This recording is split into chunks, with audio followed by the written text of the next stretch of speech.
अच्छा, ये प्रॉफिट अब हमने देखना है कि पहले पिछली वीडियो में हमने देखा था कि इंटरेस्ट को कैसे कैलकुलेट करती हैं। अब हमने देखना है कि हम प्रॉफिट को जो है वो कैसे कैलकुलेट करते हैं। तो जो हम प्रॉफिट को कैलकुलेट करते हैं ना, ये जो हमारे पास प्रॉफिट होता है ये हमारा होता है कि मतलब जो हमने इन्वेस्ट किया था उसके ऊपर जो हमें रिटर्न आया है वो हमारा प्रॉफिट है। ठीक है, कि मतलब हम अपनी कॉस्ट से ज़्यादा हमने या कोई चीज़ सेल कर दी है, तो जो ऊपर जो वाली जो अमाउंट होगी वो हमारी क्या होगी, वो हमारा प्रॉफिट होगा। अब 3 तरह के प्रॉफिट होते हैं। एक होता है ग्रॉस प्रॉफिट, ठीक है, ग्रॉस प्रॉफिट, और एक होता है ऑपरेटिंग प्रॉफिट,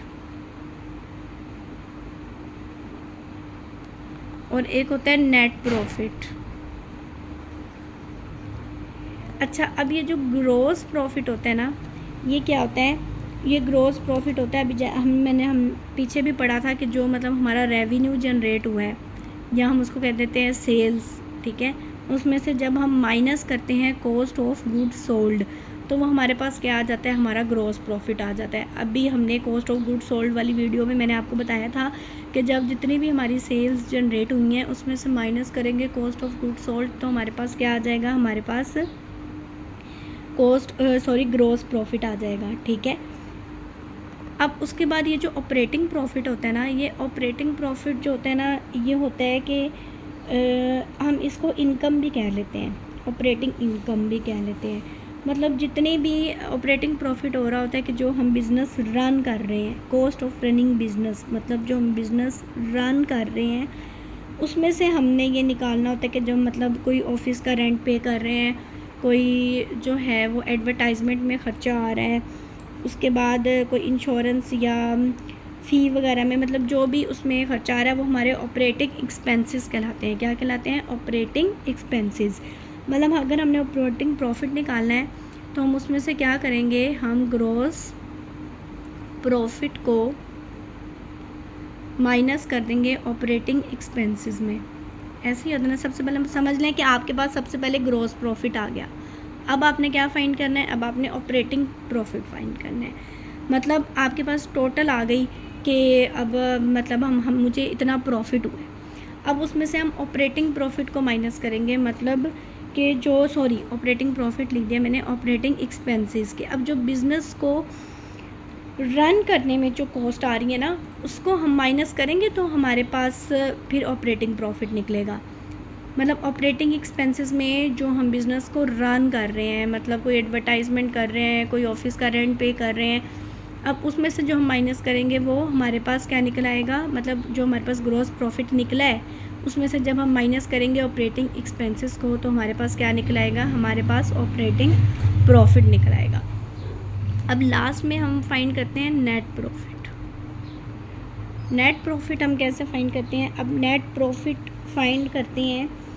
अब ये जो नेट प्रॉफिट है ना, ये हमें बताता है कि ओवरऑल कंपनी की परफॉर्मेंस, ठीक है, कंपनी को जो ओवरऑल प्रॉफिट हुआ है वो कितना हुआ है। ये नेट प्रॉफिट हमें क्या बताता है कि जो कंपनी को ओवरऑल प्रॉफिट हुआ है। इसमें से हम क्या करेंगे, हम करते हैं कि ग्रॉस प्रॉफिट को माइनस कर देते हैं किस में से, सारे एक्सपेंसेस में से।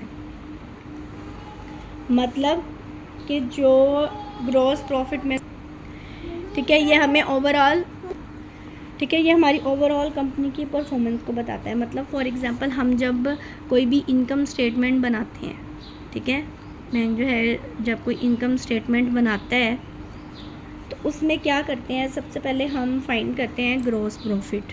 ठीक है, ग्रॉस प्रॉफिट फाइंड करते हैं। ग्रॉस प्रॉफिट मैंने आपको बताया है कि कैसे फाइंड होता है, जब आप सेल्स में से cost of goods sold minus कर देते हैं तो आपके पास ग्रॉस प्रॉफिट आ जाएगा। फिर उसमें से जब आप ग्रॉस प्रॉफिट में से माइनस करते हैं ऑपरेटिंग एक्सपेंसेस, ठीक है, ऑपरेटिंग एक्सपेंसेस माइनस करते हैं तो आपके पास क्या आ जाता है, आपके पास ऑपरेटिंग प्रॉफिट आ जाता है। ठीक है, अब जब आपके पास ऑपरेटिंग प्रॉफिट निकल आया तो जब आप इस ऑपरेटिंग प्रॉफिट में से बाकी एक्सपेंसेस को माइनस करेंगे, जैसे कि मैंने आपको बताया है कि अब आपके पास ये ऑपरेटिंग प्रॉफिट निकल आया, नेट प्रॉफिट निकालना है ना, तो उसमें से अब जितनी भी इंटरेस्ट लग रहा है, या टैक्सेस, उन सबको आप जो है वो माइनस कर देंगे तो आपके पास क्या निकल आएगा, आपके पास नीचे नेट प्रॉफिट निकल आएगा। ठीक है, मतलब पहले आप ग्रॉस प्रॉफिट फाइंड करेंगे, देन आप ऑपरेटिंग प्रॉफिट फाइंड करेंगे, फिर आपके पास नेट प्रॉफिट आएगा। ठीक है, तो ये जो है ये प्रॉफिट कैलकुलेशन की मतलब ये सारी वैल्यूज़ हैं। वैसे हम सिंपली जो प्रॉफिट कैलकुलेट करते हैं वो होता है कि profit is equal to sale price minus cost price, यही होता है ना।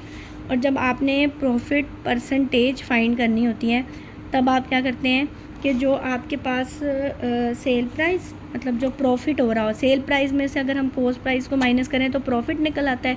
जब आपने प्रॉफिट परसेंटेज फाइंड करनी हो तो तब क्या करते हैं कि profit divided by sale price multiplied by 100। जब आप प्रॉफिट को सेल प्राइस पे डिवाइड करते हैं और उसको 100 से मल्टीप्लाई कर देते हैं तो आपके पास क्या आ जाती है, आपके पास प्रॉफिट परसेंटेज आ जाती है। ठीक है, तो आप इस तरीके से आप सेल प्राइस को आप लिख सकते हैं कि ये आपकी सेल्स हैं, कॉस्ट प्राइस को आप लिख सकते हैं कि ये आपके एक्सपेंसेस हैं।